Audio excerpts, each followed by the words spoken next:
Welcome to Critical Hit, a Major Spoilers podcast. Thank you so much for downloading and checking us out this week. Rodrigo, we learned a lot. Yeah. At least I've learned a lot. Maybe too much.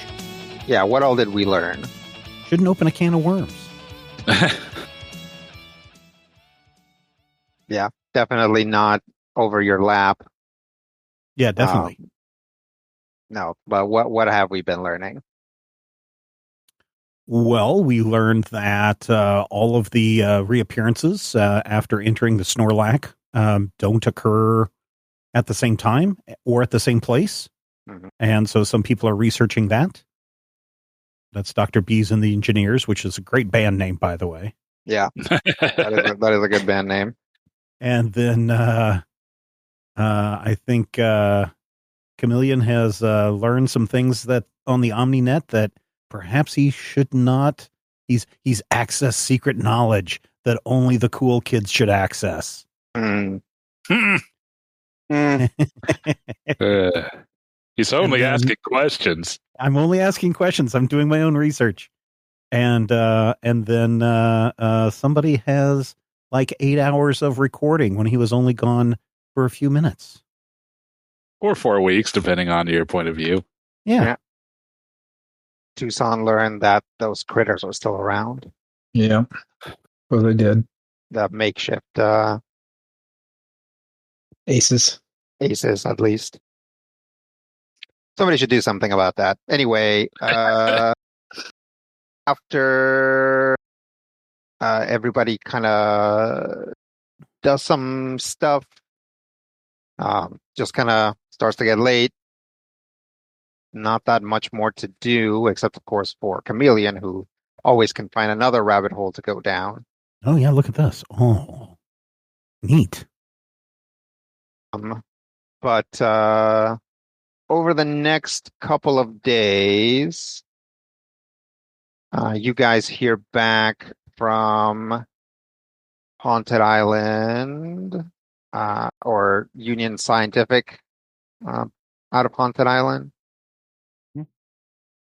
And they're like, yeah, we can, we've actually been meaning to test our new submersible. So we could go down and grab something out of the bottom there for you. Convenient. How many of you are coming? I guess all of us. All of us, meaning all the pilots. Okay. You guys bring any engineers? Yeah. If any of the engineers have any experience with either submersibles or salvage, we'll bring them. And I keep forgetting which one it is that is more willing to stroke Dr. B's ego. That's Nell. Yes, and Nell. Okay. Unless she is specifically the first one. No, Nell's area of expertise is sort of like biotechnical stuff. But Kimber has a good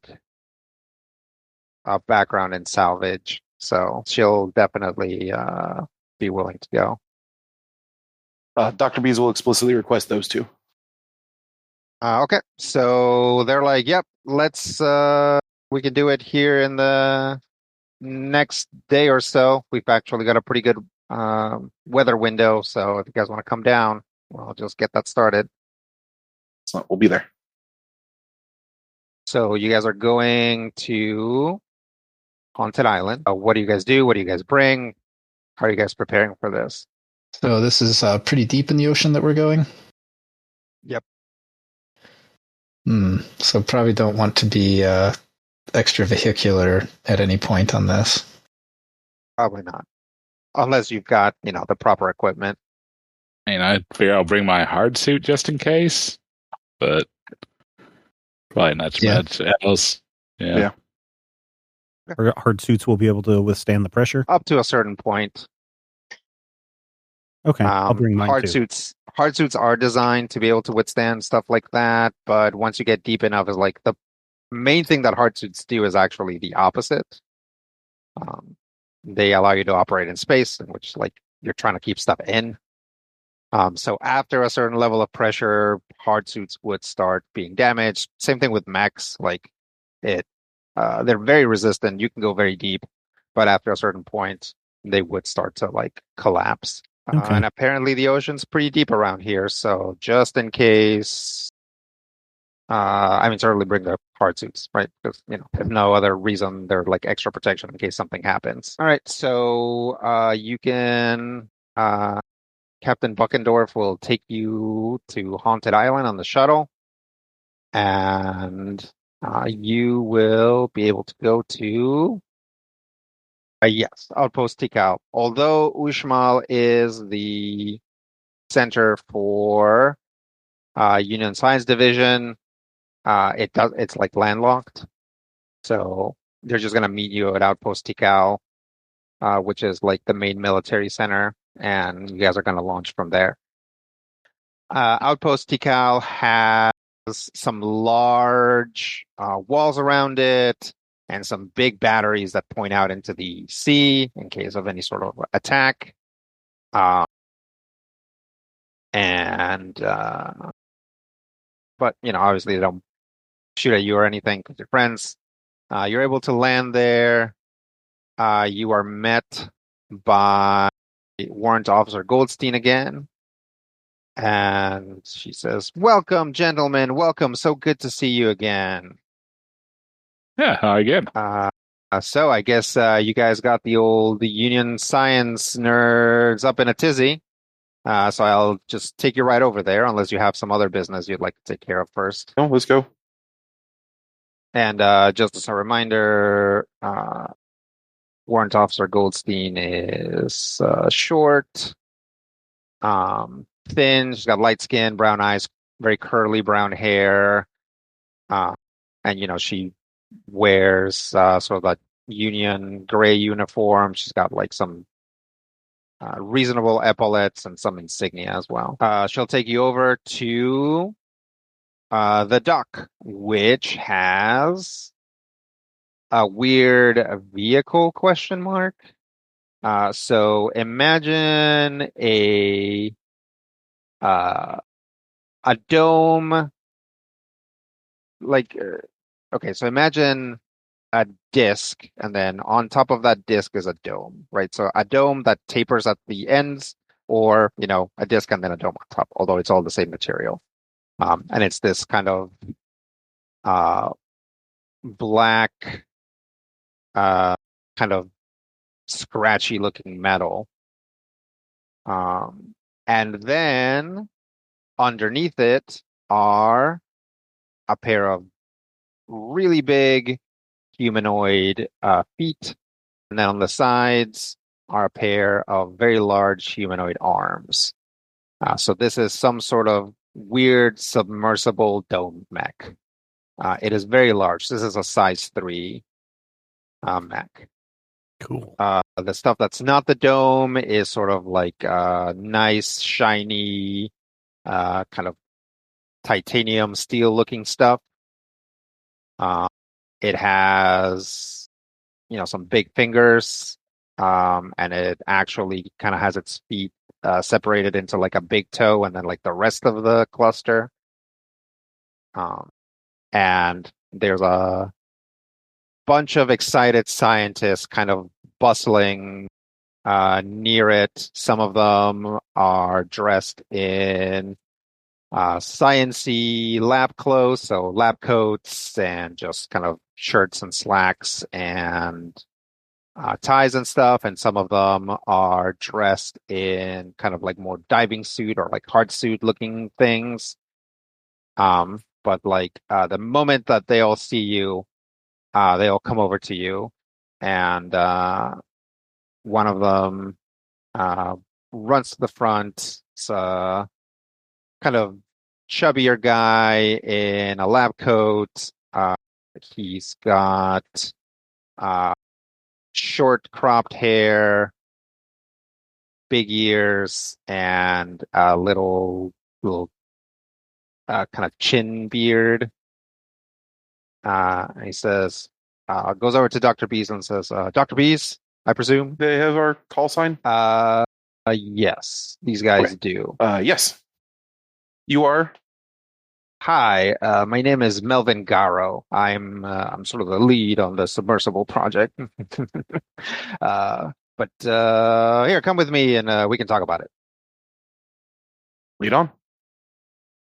The submersible, which we call Submersible 2, is quite the engineering feat. We have been looking all over the place and to all kinds of different things to see if we can improve on the diving capabilities that we've had for a while. It's kind of been this paradigm that diving equipment has to sort of be a certain way, but fortunately or unfortunately, however you want to think about it, war technology continues to advance and far outstrips scientific technology unless that scientific technology is going to war. So we said to ourselves, hey, you know what sort of technology is constantly advancing? Mechs, of course. So we've been looking, and basically, Submersible 2 is a very heavily modified Goliath mech. What are our modifications here? Well, of course, we have an advanced titanium layer to maintain pressure. Here, the dome actually has some hyper-reinforced glass for direct viewing. Of course, all of our equipment is shielded so that it doesn't collapse under the pressure, but we have all manner of cameras, sensors. We've got some of your specs from your team, so we've also been able to install some of the sensors for this, I guess, particle or wave that you're looking for. It's all very strange, but it's science. It's all very interesting. What else? We painted the feet yellow because we thought that would be nice. So we're certain this is going to be able to help us reach some of these? Oh, I think so. Plus, it has plenty of space to capture an entire mech. So, rather than having to drag it, we can possibly even leave it or bring it inside, which will be exciting because this will be our first field test of the pressurizing hangar. So we'll see. All right. Well, I'll be happy to help out if we need to.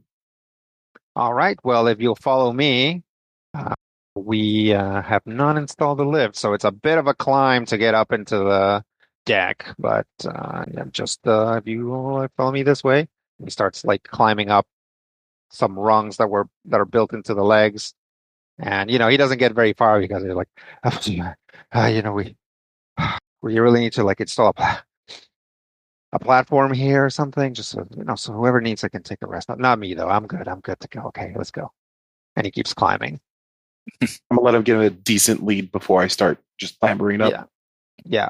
Some sort of mechanical lift. Yep, something like that.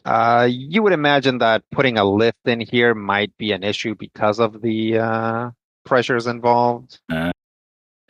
Surely something detachable. Yeah, that's true. That's a good idea. Or retractable. Yeah, like for the shuttle or whatever. All right, you guys get inside. On the inside, it's pretty swanky. It's all brand new. And it's all kind of, aside from some areas that are segmented off, like it's all kind of like one big deck. There's like a side that is like clearly like cruise quarters. There's a bit that must be that like pressurizing launching bay slash cargo hold or whatever. Other than that, there's like all the way at the front, there are these like control panels.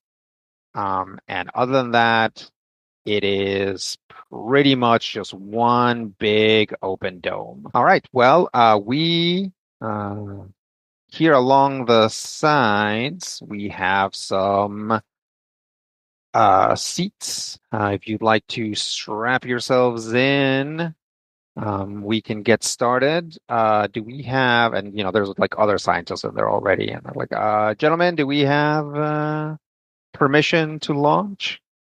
And they're like, oh, yep, we've been cleared.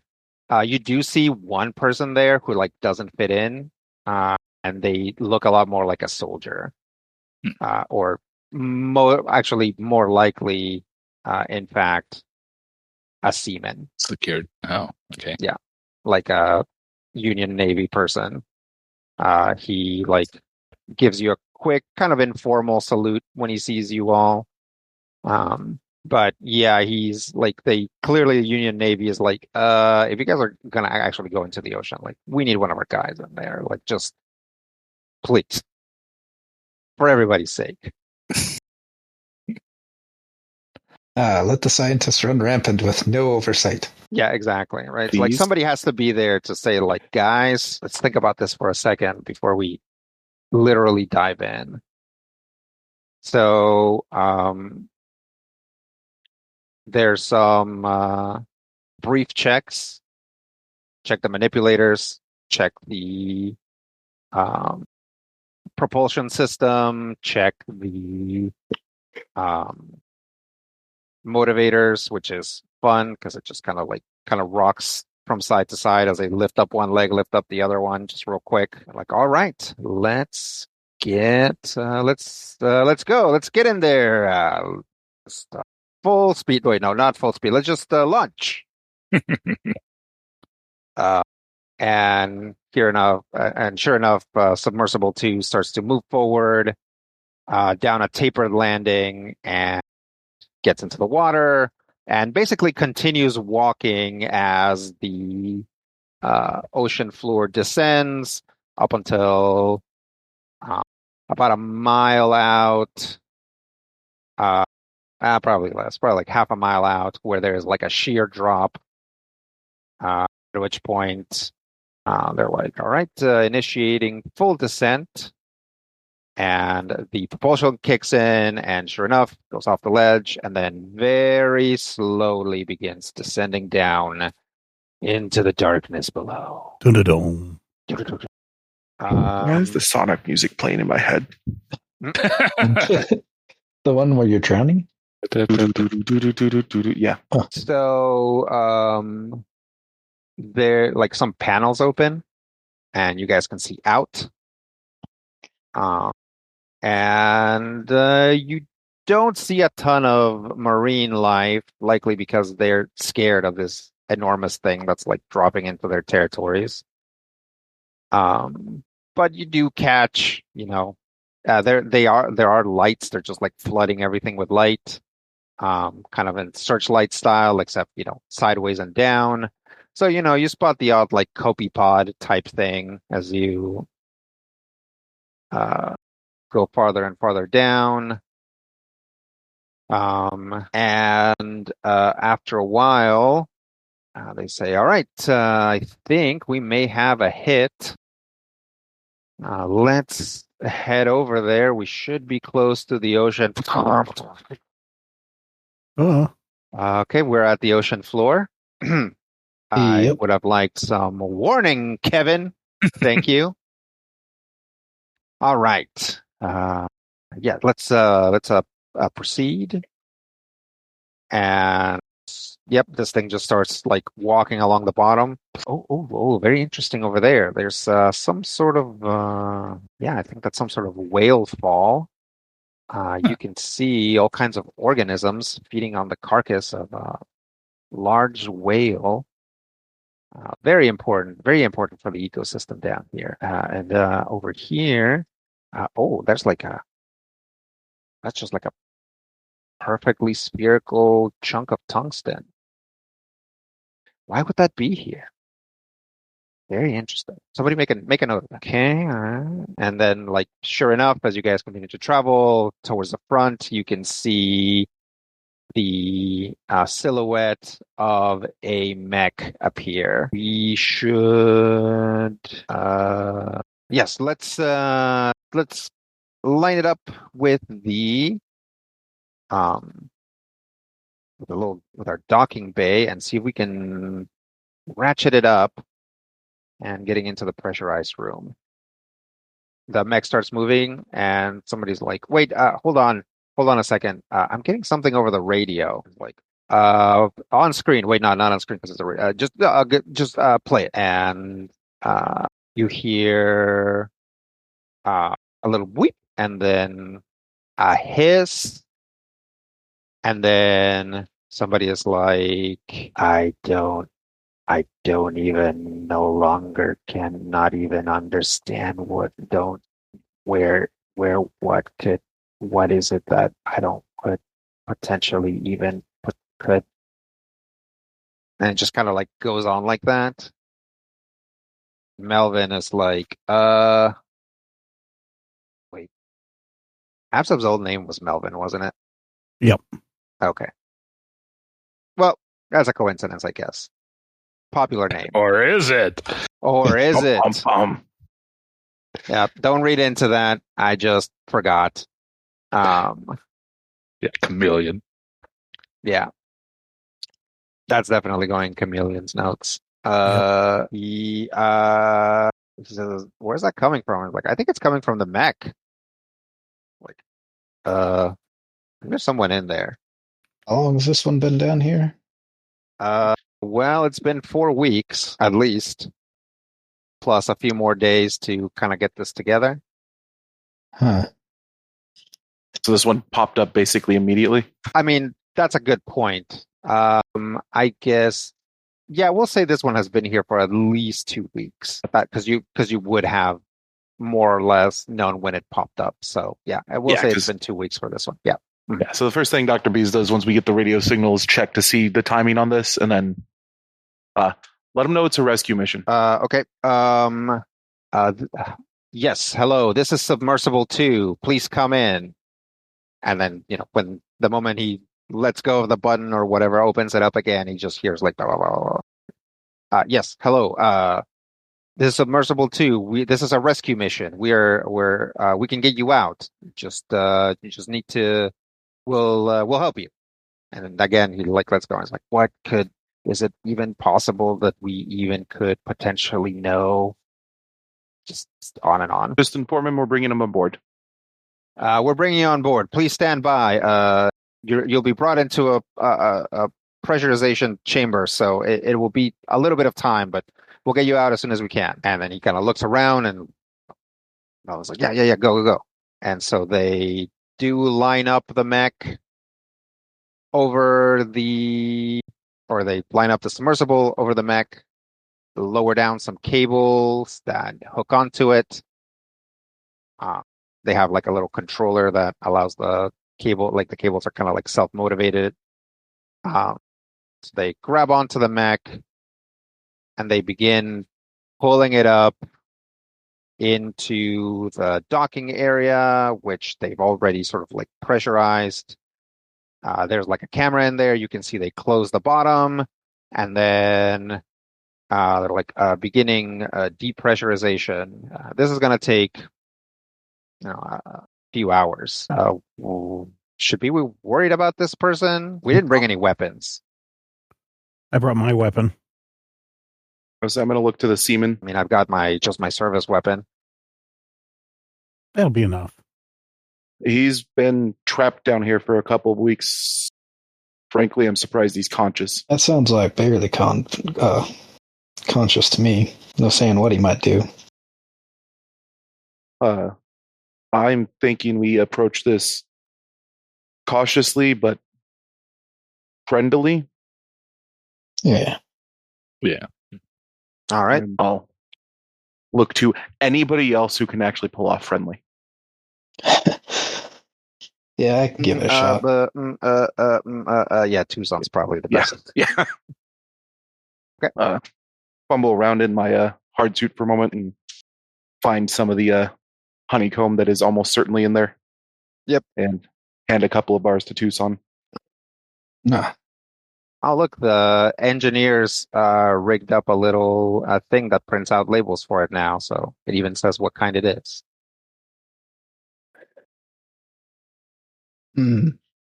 This could be good, but on the other hand, if he hasn't eaten much in quite a while, then his digestive system might not do well with honey. He's been down here for 2 weeks. Anything is going to be not great, but is also going to be better than nothing. I suppose that's true. Turn to Melvin, unless you guys have any safer rations on board. I mean, we have rations. I guess we can make a smoothie. Should we do that? Yeah, something that's broken up a bit might be best. Okay. Yeah. Let me get. We have some yogurt and we've got some fruit, some dried fruit. So we just need to reconstitute the fruit, put in the yogurt, blend it, maybe add a drop of honey, right? Yeah. Well, right? I think in this scenario, you're supposed to go with the brat diet, like bread, rice, applesauce. Oh, toast. We have some starch sticks. Yeah, it might be close to toast. Do you want us to toast them? The starch sticks will be fine. They'll be fine. Okay. All right. Here. And by now, a scientist comes by with just like a, standard GMS tray, good old GMS tray of rations. And sure enough, there are some starch sticks inside. And after a little while, they're like, okay, we're ready. And all the scientists kind of take a step back and leave whoever's going in, which I guess is going to be Tucson, Dr. B's. Is Dr. B's going in? No. Are any PCs not going in? No, I'm going in, but my gun's hiding behind my back. Okay. I'll go in as well. We'll say the seaman's name is Officer Gustavo Kincaid. So he will also go in. So he and Chameleon will kind of flank Tucson, and then everybody else can come in behind them, if that seems reasonable. Yeah. Yeah. Okay. The door hisses, opens, and inside you see a mech that is still attached to some cables, but has been lowered to sit on top of what you saw in the earlier looked like a little pool, which is sort of like the launching area / gathering area. You recognize this mech. This is deluxe urban camo mech, so it's an assault mech. Still, the deluxe urban camo seems largely intact, aside from like a few kind of barnacle-y things that are starting to grow on it, and some rusty areas where clearly the deluxe camo paint was not applied properly. So there's been some wear from being at the bottom of the ocean, but mostly it seems fine. It hasn't been that long. It looks like the pressures inside the frame is still stable, so... I mean, if someone's alive in there, would have had to have been this whole time. Yeah. It's so far down that you can't get used to that level of pressure, right? So... there is, you guys know there's like a hatch where you can open, and it'll basically open up the back. And the pressure is stabilized inside? Yep. All right. Yeah, right now there's just like an open door between the main dome and this room. Like this has been fully pressurized. All right. Or depressurized, I guess, technically, yeah. Right? You want to lower the pressure here. Yeah. All right. Keep your eyes on the weapons and sensors, but I'll see if I can come around and open up the cockpit. Roger. Okay. Tucson climbs up. There is a hatch that's kind of a thing where you pull it out, turn it, push it back in. I will do so. Okay. when you do so, you hear "Brap, brap, brap." Security alert. Please enter password. Yeah. It's probably password. Well, with these guys, it's either that or 1, 2, 3, 4, 5. How many digits are in the password? It's just a sound, like you're supposed to enter it vocally. Password. Password accepted. God, these guys.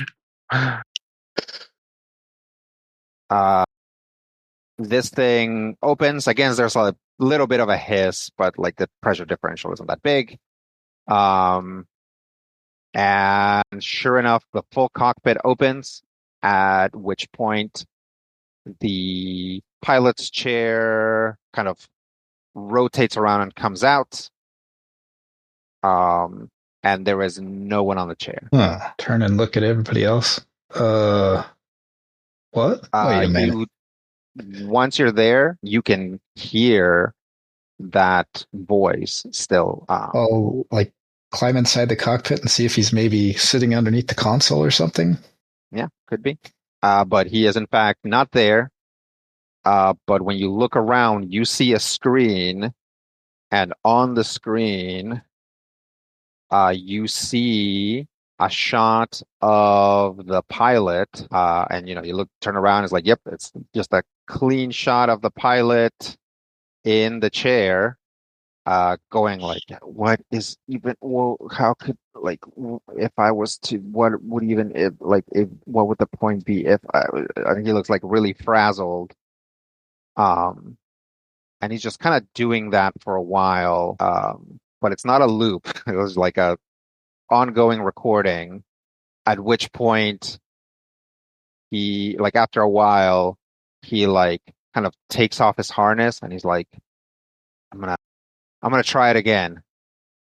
And he like reaches and like pulls a lever, and the cockpit opens in the back, and you can see the mist outside, and like chair turns around, flips over, and he like jumps out. And then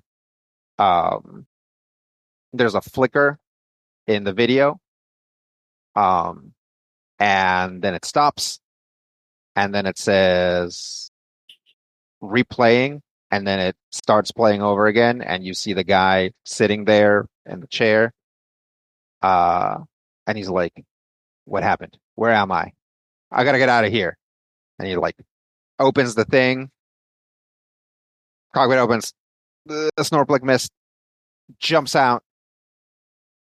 About a minute goes by, scrambles back in, closes everything, and then starts going like, what is, like, where could, like, what is, like, starts going like that.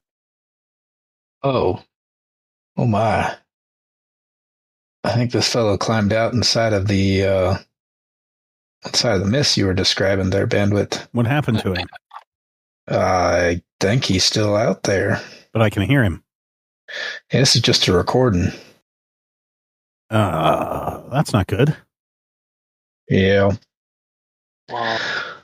Wait, let's see if we can download this information. Have you tried talking to him? Maybe he's inside the machine. No, I have not tried talking to the machine. But let's see if we can download its recording. Yep.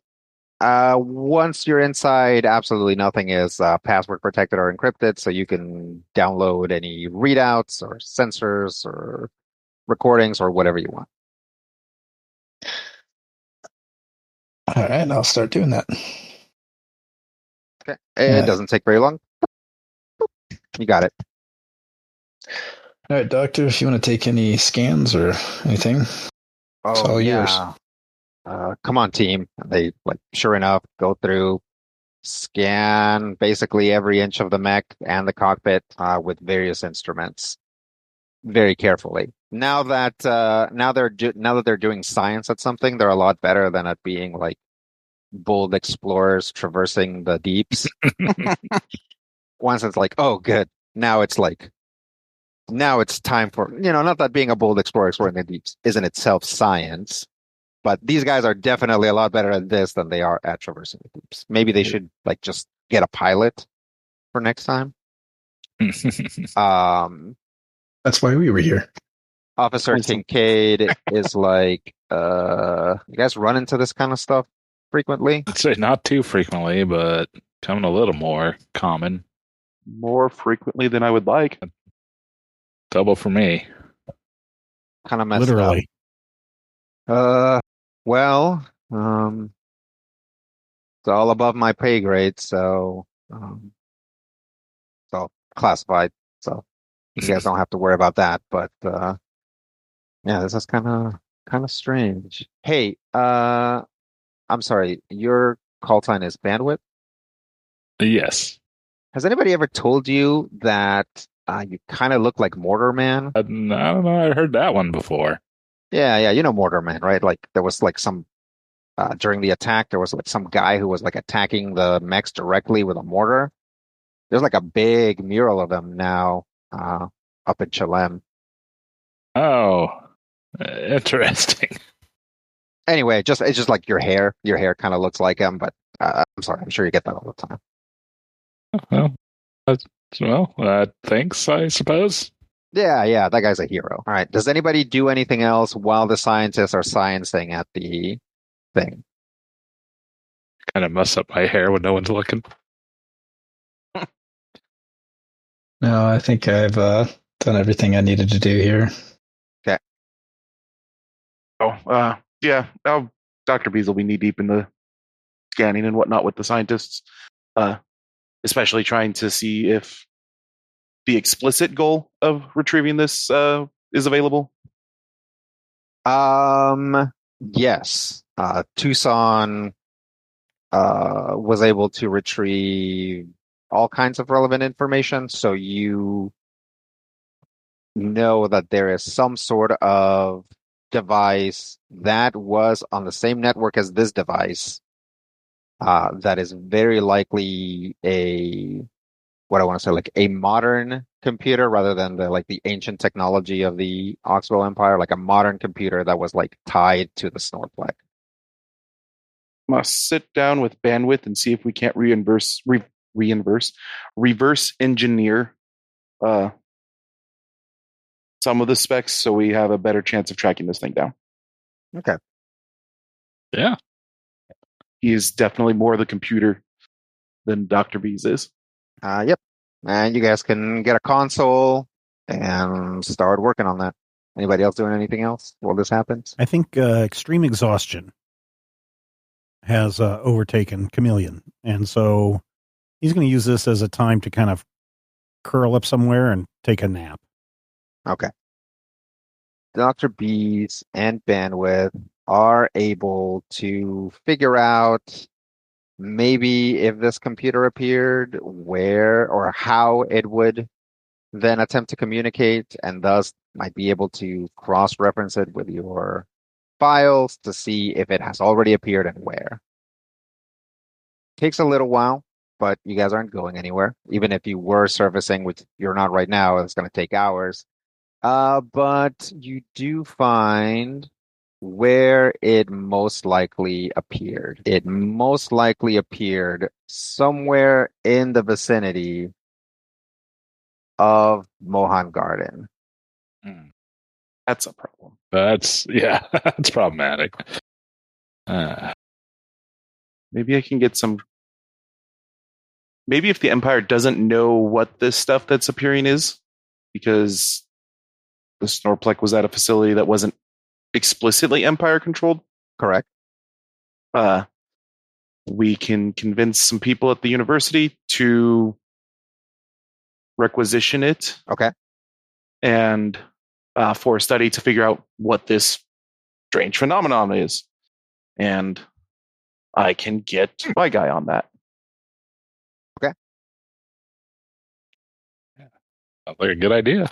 Yeah, I can get Mole to hopefully head that up and get our hands on it. Well, the scientists seem happy with the readings that they've gotten so far. So, Malvin comes over and is like, well, do you need to stay here much longer? No, whenever you're ready to head back up, we believe we've gotten the information that we needed. I'll call this mission successful on both ends. Okay, great. All right, yeah, we'll and he like looks over at somebody who's over at the panels, and he like kind of does like a thumbs up, but like emphasizes the up part. And the other person's like, all right, beginning surface, please vacate the pressurized room. Just say We do. Head back to the dome. Yep. Okay. You guys begin an even slower ascent than the descent was. That makes sense. Just to be safe. But after a little while, somebody comes over and is like, "Oh, yeah, sorry. I was told to tell you that you guys should be able to like communicate now with the outpost or anybody you need to. So we're up high enough, but it should be okay." All right, I'm gonna start sending out some messages. Okay. Basically, the plans we just discussed. Right. So who are you contacting? I would like to contact PA that I had at my brain does not hold the name of the university, La Cortesina. La Cortesina, yeah. Yeah. Bartamol, and see if. Yep. So at this point, you're able to like send a message, and you immediately get a message back that is like, Dr. Apis, so happy to hear from you again. Yeah, whatever you need, please let me know. Attach any attachments you need, and I'll make sure that you get whatever you need. Thank you. Good to hear from you again. Same mole as always. Eager to please. Yeah, so I'll send a vague overview. Okay. I don't want to send stuff that's going to like, I want it to get intercepted and be tracked back to anything, honestly. Sure. So just explaining the noted anomaly and seeing if he can get any information on it and get a hold of the pieces. You guys continue your ascent. Anybody do anything while that happens? After nutrient sticks. GMS rations. Takes me back. It probably is actual chicken, but with a heavy emulsifier. Yeah, after crafting the plan and whatnot, Dr. Bees is going to start doing designs to assist with the submersible. Okay, and then cool. Yeah, give them ideas once it's time to debark or to. It's like, have you ever tried to put some nanite swarms in here? I was just going to go with a more broader of a look to nature for more influence. Study these animals. Try this for these things. And some basic rudimentary designs. So as you guys ascend, and we'll say actually closer to the beginning of the ascent, at one point Tucson looks out into the ocean, and he definitely sees something out there. Something pretty big. Well, the big ones are aquatic or semi-aquatic. I'm not really sure.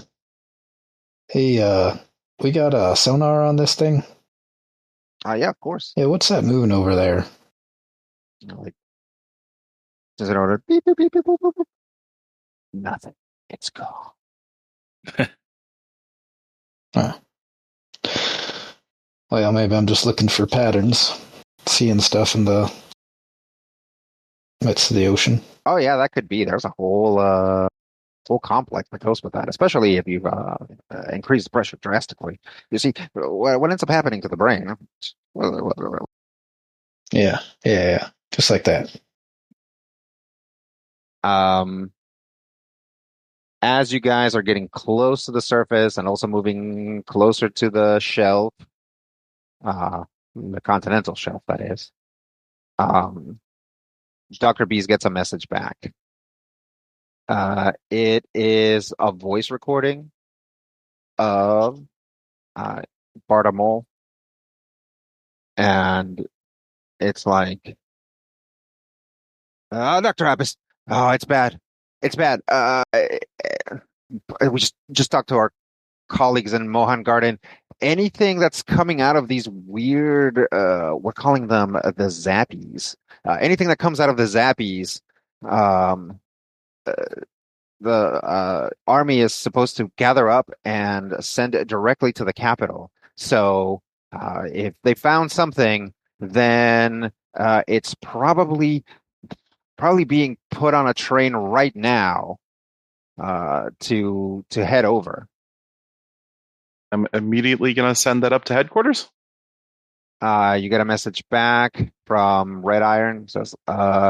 He says, "Good work. We are talking to the local Jaguar house and see if we can get eyes on this thing." And then again, as you know, the ascent continues. You guys, like, the submersible is now out of the water, moving back towards the dock. Chameleon gets a message. This is Chameleon. Hey, Chump, it's Tank. Oh, hey, Tank. How are you? Hey, we're about to jump on a train here. Are you and your friends coming, or are you going to have us do all the work? Train for what? Train for the capital with the thing you want. I'm not sure I'm following. Did Chameleon say train? The train You for get what it. line allowed? Sure. What's going on, Chameleon? I don't know. Tank says something about a train. Yeah. We need to get there. Okay, he says they're about to leave. Here, Tank, this is Dr. Bees. Dr. Bees, this is Tank. Tank's kind of an idiot. And I hand him my recorder. You can just transfer the call to him. Yeah. Tank, you're headed for the train to get the computer? The train's taking off tonight. We've got eyes on it, so if you can get into the city today, we can maybe get on here and get your stuff back. All right, we will do our best to get over there. All right. Keep in contact with Chameleon. Yep. By the way, I'm so sorry about the smell of working with Chameleon. 10-4, bye. Did he try to do the smell thing? Yeah. He does that to everybody. Just ignore him. Also, don't let him near your mech unsupervised. Don't let anybody near my mech unsupervised. I'm just saying, unless you want to have some graffiti on the backside, just keep him away from your mech. So what are we doing? I was taking a nap. What's going on? Bandwidth and I were able to track down the piece that we needed, the whole reason we came down here. And it is on the train Tank was talking about. Oh, that makes sense. Are we going to be able to do this without our mechs? Working on figuring something out. Well, train robberies tend to work best when you got some sort of cavalry handy. Or some kind of plan. All right. Yeah. Let me do some stretches and let's go rob a train. I guess start contacting Red Iron. Red Iron gets back to you. He says that the Jaguar house can get you into the city if basically, because Captain Buckendorf is just sitting there. He's just been there this whole time waiting for you guys. He says if he can get you to this particular point while flying under the radar, then there should be some Jaguar house operatives that can get you into the city. You can do it, Buckendorf? Let me see. Oh, yeah, my eyes closed. It's like we're headed to Mohan Gardens. All right. Well, everybody strap in. This is going to be a bumpy one. Critical Hit is a production of Major Spoilers Entertainment, LLC, and is produced and edited by me, Stephen Schleicher. If you have thoughts, questions, comments, ideas, drop us an email at podcast@majorspoilers.com. If you want to discuss Critical Hit with other Critical Hit fans, be sure to join the Major Spoilers Discord. You can join it for free. There's a link in the show notes. Get into that Critical Hit channel.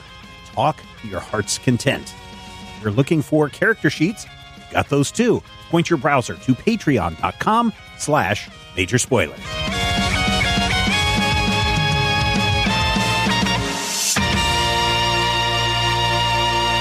This podcast is copyright 2026 by Major Spoilers Entertainment, LLC.